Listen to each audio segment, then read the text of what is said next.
वंदन आहे. नावं झाले ना सगळ्यांची, राहिलं नाही ना.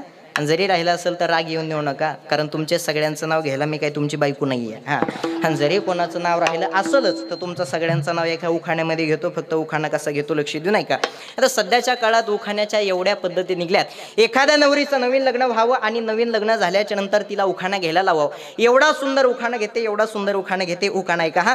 येत होते जात होते खिडकी वाटे पाहत होते खिडकीला, तीन तारा पानं खते करा करा अडकी द्याला घुंगरा बारा, तिखोणाला व्यापारी व्यापारी देते सुपारी सुपारी ते वाण्याला हाणाने ते पाण्याला पाण्याने ते वाड्यात तकते वाड्यात वाडे सात वाडे वाड्यात पलंग पलगो गादी गादी ऋषी उशीवर बशी बशीत कप कपात घडी घडीत वाजला एक मी नानोबा तुकोबारांची लेख. असं नाव घेणार. अर्ध्यात निम्म्यात संसार आला की मग नाव घ्यायला लावायचं. मग कशी नाव घेणार माहितीये का. बटन तुटलं बटव्याचं नाव आहे का. हा, बटन तुटलं बटव्याचं आणि काय नो घेत त्या सटव्याचं. अरे बाप, काय नावाच्या पद्धती निघल्यात महाराज. नाव कसं घेतो लक्ष देऊ नये का. हा, पांडुरंगाच्या चरणी फुलं वाटतो वाकून. इकडे लक्ष दे बरं. पांडुरंगाच्या चरणी फुलं वाटतो वाकून आणि तुम्हा सर्वांचं नाव घेतो ज्ञानोबा तुकोबारायांचा मान राखून. विठ्ठल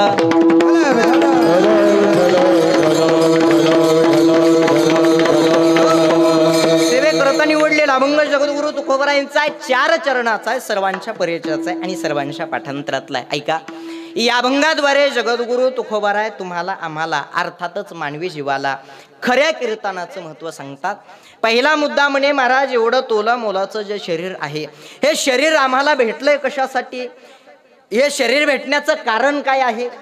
जन्माला येण्याचे महाराजांनी 3 कारण सांगितले. त्याचं पहिलं कारण महाराजांनी सांगितलं, जन्म घेणे लागे वासनेच्या संगे अंतेची झाले अंगे हरूप. जन्माला आल्याच्या नंतर काहीतरी वासना शिल्लक राहिली की जीवाला जन्म घ्यावा लागतो. हे झालं जीवाला जन्म घ्यायचं पहिलं कारण. महाराजांनी जीवाला जन्म घ्यायचं दुसरं कारण सांगितलं, जन्मा येणे घडे पातकांचे मूळ आणि संचिताचे फळ भोगावया. जन्माला आल्याच्या नंतर जे पाप शिल्लक राहतं ते संचित रूपाने फेडण्याकरता जीवाला जन्म घ्यावा लागतो. आणि जीवाला जन्म घ्यायचं महाराजांनी तिसरं कारण सांगितलं, केले कर्म झाले तेची भोगा आले उपजले मेले ऐशे किती. अर्थातच माणसाचं काहीतरी कर्म शिल्लक राहिलं की जीवाला जन्म घ्यावा लागतो. का वासना पाप आणि कर्म ह्या 3 गोष्टी मनुष्याच्या शिल्लक राहिल्या की मनुष्याला जन्माला यावा लागणार आहे. काहो म्हणे महाराज, आमचं सुद्धा वासना पाप आणि कर्म ह्या 3 गोष्टी शिल्लक आहेत का. हो बरोबर आहे, आपलं सुद्धा वासना पाप आणि कर्म ह्या 3 गोष्टी शिल्लक आहेत. याच्या करता एवढं तोला मोलाचं शरीर भेटलंय. पण हे शरीर भेटल्याच्या नंतर भगवंताचं नामचिंतन तुमच्या आमच्या मुखामधून घडावं. कारण महाराज सांगतात, देवे दिला देह भजना गोमटा अंतो या झाला फाटा बाधिकेचा. जगाच्या चालक मालकानं भगवंतानं हे शरीर जर कशासाठी दिलं असेल तर भगवंताचं नामचिंतन करण्यासाठी दिलंय. पण मला सांगा, त्या देवाची आठवण, त्या भगवंताची आठवण जोपर्यंत सुख आहे तोपर्यंत येते का. दुःख आल्याच्या नंतर हो बोला, जोपर्यंत सुख आहे तोपर्यंत कोणाला देवाची आठवण होते त्यांना हात वर करा. कोणालाच नाही. पण दुःख आल्याच्या नंतर सगळ्यांनाच देवाची आठवण होते, प्रत्येकाला देवाची आठवण होते. जोपर्यंत सुख आहे तोपर्यंत देव कोणालाच आठवणार नाही. पण दुःख आलं की देवाकडे जातो, देवाच्या दारामध्ये उभा राहतो, हात जोडतो देवाला आणि देवाला सांगतो, का रे बाबा देवा, काय तुझं मी वाटोळं केलं की एवढं दुःख माझ्या पदरामध्ये घातलंस. म्हणजे लोकांचं वाटोळं केल्याशिवाय देवाला काही दुसरं काही कामच नाही का.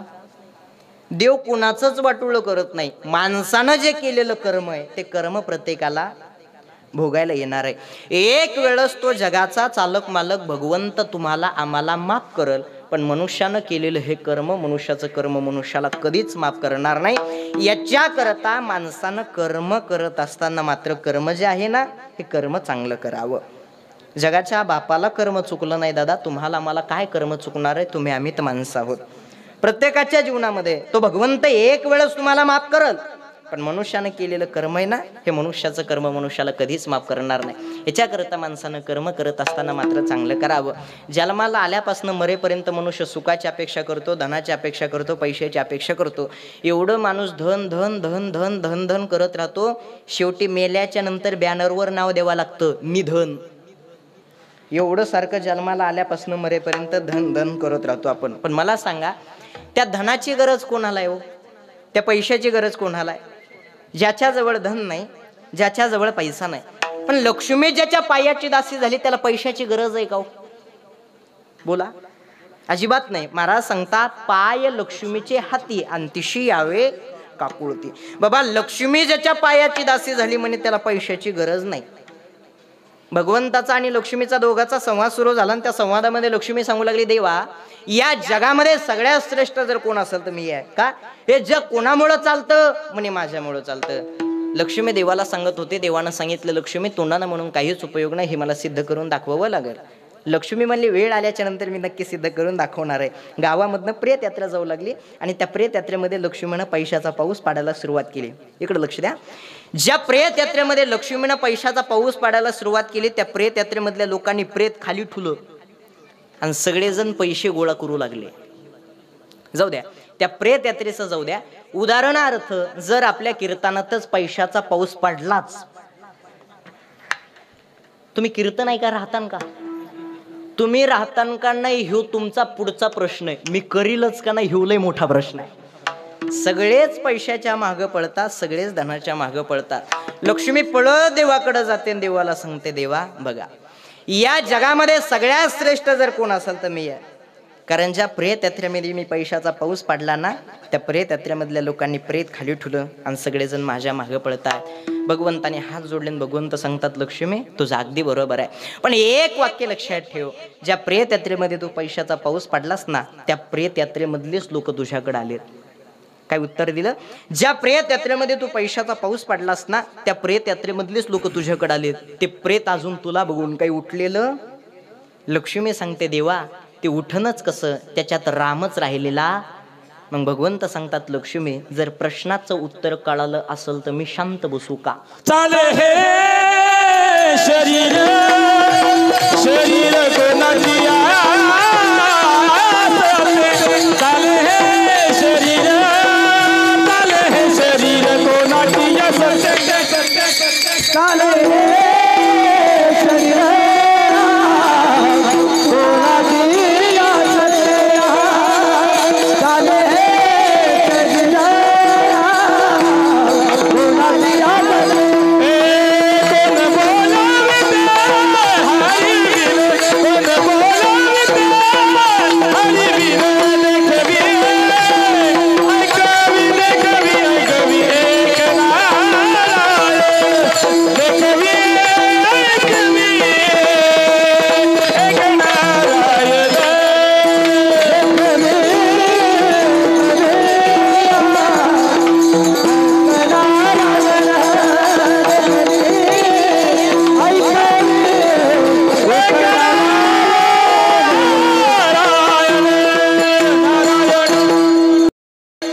सांगतात, चाले हे शरीर कोणाची असते अन कोण बोलावी ते हरेवीन. ऐका, आपल्या धनाला, आपल्या श्रीमंतीला, आपल्या पैशाला किंमत आहे, पण कशामुळं? त्या जगाच्या चालक मालकामुळं, त्या भगवंतामुळं. तो भगवंत जर नसेल तर तुमच्या धनाला किंमत नाही, तुमच्या श्रीमंतीला किंमत नाही, तुमच्या पैशाला किंमत नाही. याच्याकरता मी नेहमी सांगत असतो, माणसाकडं ज्ञान असावं, पण त्या ज्ञानाला जोड भक्तीची असावी. ज्ञान असणं गरजेचं आहे, पण त्या ज्ञानाला जोड भक्तीची असली पाहिजे. महाराज सांगतात, भक्ती प्रेमाविन ज्ञान नको देवा. बाबा भक्ती जर नसेल, प्रेम जर नसेल तर हे ज्ञान आमच्या काही कामाचं नाही. पंचपक्वान्नाचं जेवण आहे, पण त्याच्यात जर नसेल काय, मीठ चव लागेल का? अजिबात नाही. महाराज सांगतात, ऋषेनिधी अन्न अनजात नसता लवण. लवण म्हणजे मीठ आहे. पंचपक्वान्नाचं जेवण आहे, पण त्याच्यात जर मीठ नसेल ना तर चव अजिबात लागणार नाही. तुमच्याकडं गुलाबजामुन करतात का? गुलाबजामुन कराय कोणचं साहित्य लागतंय? पहिली गोष्ट म्हणजे मैदा आणि खवा. ऐका, मैद्याचे आणि खव्याचे बारीक बारीक केलेले गोळे ते तेलामध्ये तळायचे. ते पाखामध्ये बुडवायच्या अगोदर ते तिखट लागतात की कडू? कोण म्हणलं गोड इकडे त्याच्या पाया पडतो मी? का हो, गोड लागतात का? तिखट, कडू, ते कसे लागतात? ते सपक लागतात, ते फिक्के लागतात, ते पांचट लागतात. असं सगळ्या भाषेत सांगितलं म्हणजे बरं असतंय. कारण प्रत्येकाची भाषा वेगवेगळ्या प्रकारची आहे. जिल्हा बदलला की तालुका बदलतो, तालुका बदलला की गाव, गाव बदललं की भाषा. कारण आमच्याकडे माणसं मेल्याच्या नंतर जातात, तुमच्याकडे कसं आहे? हा, जीव गेले हो का जिवंतच? नाही, जिवंत जाळीत असेल तर मला पटकन जायला. हा, म्हणजे प्रत्येकाची भाषा वेगवेगळ्या प्रकारची. आता आमच्याकडे महाराजांचं कीर्तन झाल्याच्या नंतर महिला मंडळी एका रांगेत, पुरुष मंडळी एका रांगेत महाराजांचं दर्शन घेण्यासाठी येतात. तुमच्याकडे येतात का? येतात नाही का? मग आजपासून परंपरा सुरू करा, आजपासून येत जा. पण आमच्याकडे रिकाम्या हातात नाही येत, आमच्याकडे 500-500च्या नोटा घेऊन येतात. हा, बया म्हणतात मा बघा तेव्हा मग तर येतच नाहीत का, येतच नाही. पण येत जा आलं पाहिजे, पुण्य लागतं तेवढंच यावं माणसांना. हा हे म्हणतात पैसे आणले नाही महाराज तर पैसे मागायलाय. महिला मंडळ टेन्शन घेऊ नका, मी लाडकी बहीण योजना काढली. हा मी सुद्धा पैसे नसतील तर मी कानातलं घेतो, मी नाकातली नथनी घेतो, मी मणी घेतो. असंच एका कीर्तनामध्ये म्हटलं मी मणी घेतो. एका बाईनं मला काळे मणी दिले का आता हाणू हाणू घ्यावा का सांगा. काय वाकडं चलतात महाराज, काही काही जण लई वाकडं चलतात महाराज. असो इकडे लक्ष द्या. ते बारीक बारीक केलेले गुलाबजामुन ते तेलामध्ये तळले, आता पाखामध्ये बुडवल्याच्या नंतर आता कसे लागणार आहे, तो गोड लागणार आहे. ऐका, माणसाकडं ज्ञान भरपूर आहे, पण त्या ज्ञानाला अगोदर भक्तिरूपी पाखामध्ये बुडवावं लागेल. जोपर्यंत मनुष्य ज्ञानाला भक्तिरूपी पाखामध्ये बुडवत नाही तोपर्यंत मनुष्याचं ज्ञान मात्र मनुष्याला गोड लागत नाही. याच्याकरता माणसाकडे ज्ञान असावं, पण त्या ज्ञानाला जोड भक्तीची असावी. पण या जगामध्ये असं चाललंय, एकाकडे एक आहे तर ते दुसऱ्याकडे नाही. याला प्रमाण आहे महाराजांनी दिलेलं, कोटे काही एक आहे आणि एक नाही. आता इथंच बघा, मला कीर्तन येतं तर गायन अजिबात जमत नाही. ज्याला गायन येतं त्याला पखवाज येत नाही, ज्याला पखवाज येतो त्याला कीर्तन येत नाही, आणि ज्याला काहीच जमत नाही त्याला लोकांची निंदा केलीशी जमत. हे गणित आहे. निंदा करणारे, त्रास देणारे जीवनामध्ये असावे, कारण चांगल्याच रस्त्याला गतिरोधक आणि चांगल्याच माणसाला हे विरोधक असतात. प्रत्येकाच्या जीवनामध्ये त्रास देणारे, निंदा करणारे असावे, निंदकाचे घर असावे. आता या वयात मी कीर्तन करतो, या वयात मी धोतर घालतो, मला सुद्धा बरेचसे जण म्हणतात महाराज या वयात, कारण मी दिसायला बारीक आहे ना. मी दिसायला बारीक असल्यामुळे मला महाराज सुद्धा कोणी म्हणत नाही. महाराज म्हणलं की दाढी गाडी बॉडी असली पाहिजे, त्याच्याशिवाय वजन पडत नाही. काय काही माणसं वजनदार असतात महाराज. उदाहरण सांगतो, बाबांच्या जागेवरती मी एकदा कीर्तनाला गेलो होतो. बाबांची तब्येत बरी नव्हती म्हणून मी गिरतो, बाबांनी मला पाठवलं होतं. आता मी तिथं कीर्तनाला गेलो. आता बॅनरला फोटो कोणाचा, नाव कोणाचं, तिथल्या 4-5 कार्यकर्त्यांनाच माहिती होतं बाबाची तब्येत बरी नाहीये, बाबा येणार नाहीत, बाबाच्या जागेवर दुसरा बाबा येणार आहे. हे फक्त तिथल्या 4-5 कार्यकर्त्यालाच माहिती होतं, हे बाकीच्याला माहित नव्हतं. मी तिथं गेलो आणि तिथं गेल्याच्या नंतर 4-5 जण माझ्याकडे आले. चलत होतो असं, चालता चालता 2-3 माझ्याकडे आले. होय ना तिकडं महाराज आला, इकडं कशाला आला बघा तिथंच. अरे म्हणलं मीच महाराज. म्हणजे असं वजन पडत नाही आपलं, वजन असलं पाहिजे, बरोबर आहे का नाही. काय माणसं वजनदार असतात, लबाड बोलत नाही. आमच्या गावात एक 1.5 क्विंटलची बाई आहे. खोटं वाटत असेल तर येऊन बघा. तिच्या घरात चोर घुसले, कशाला मराय जावा का तिच्या घरात चोरायनं, सांगा बरं.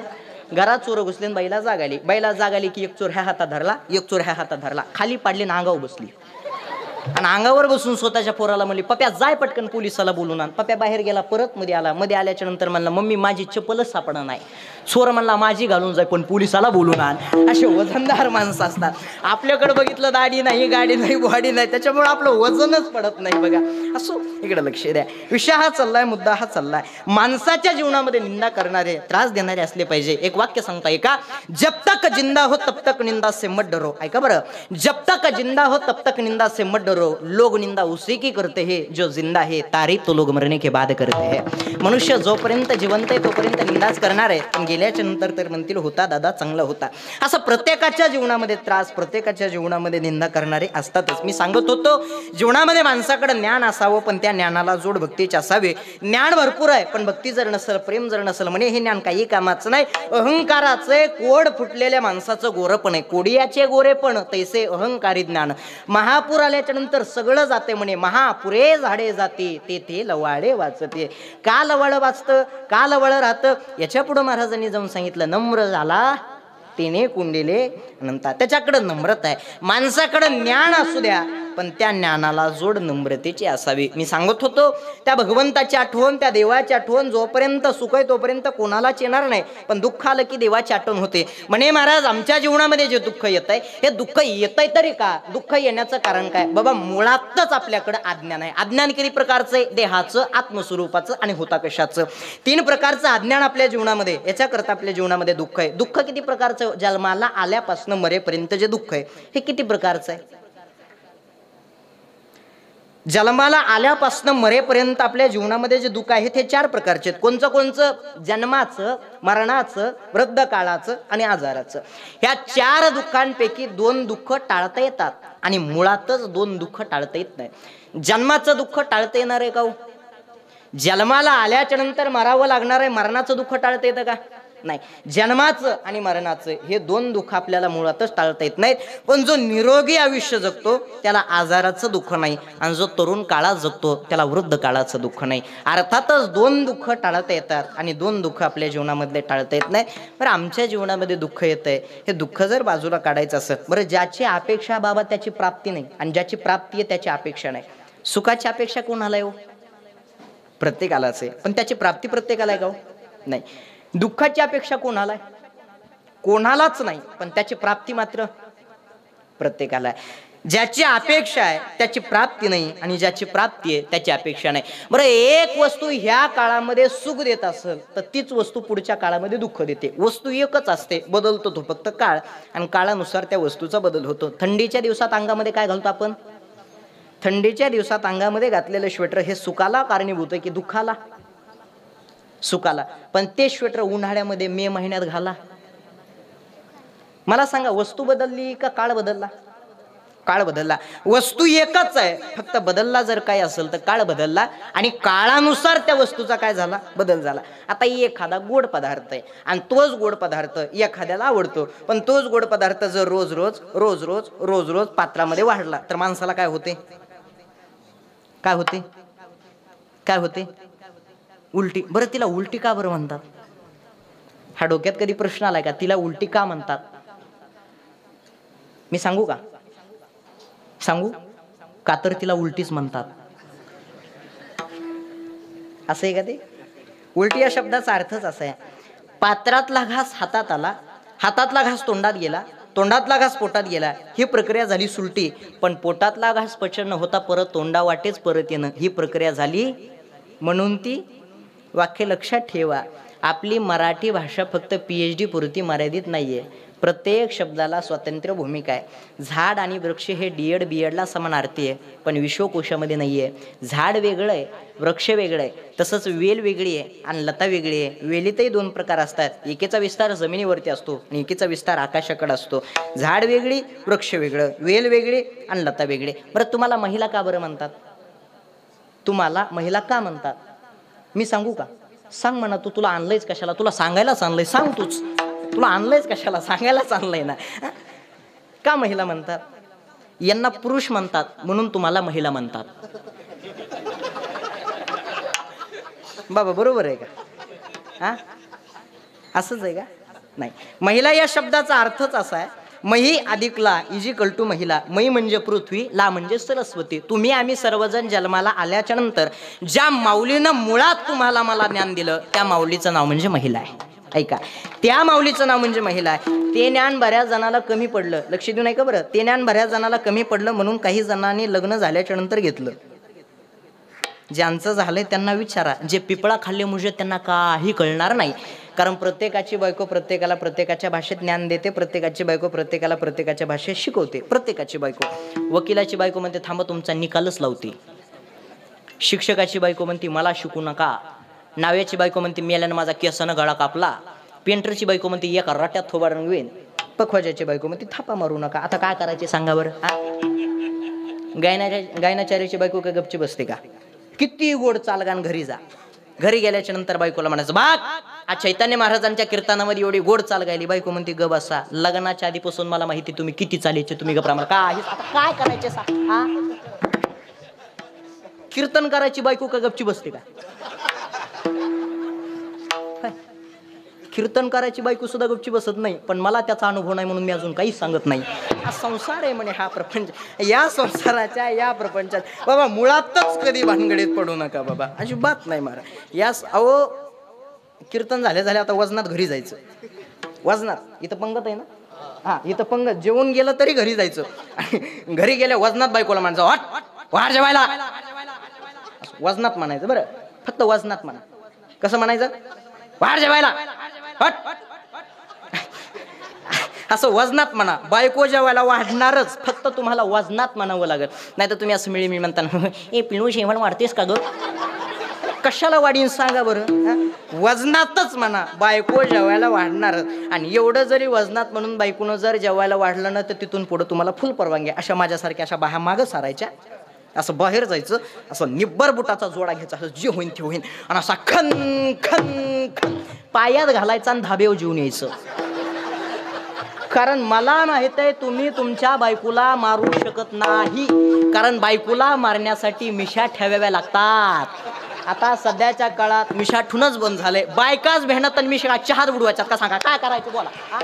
काही खरं राहिलं. बाबा एक जण माझ्याकडे आला, मला महाराज माझी बायको लईच भोळी. म्हणलं येडायस, बायका भोळ्या नसत्या. ते मला खरंच भोळी आहे. त्याला मला घरी जात बायको भोळी का लगेच कळलं. फक्त तुझ्या बायकोपाशी जायचं आणि शेजारणीचं वर्णन करायचं.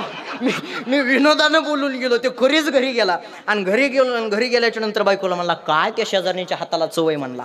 बायकोन असं गचुर धरलं अशी खडकानं मग लावली.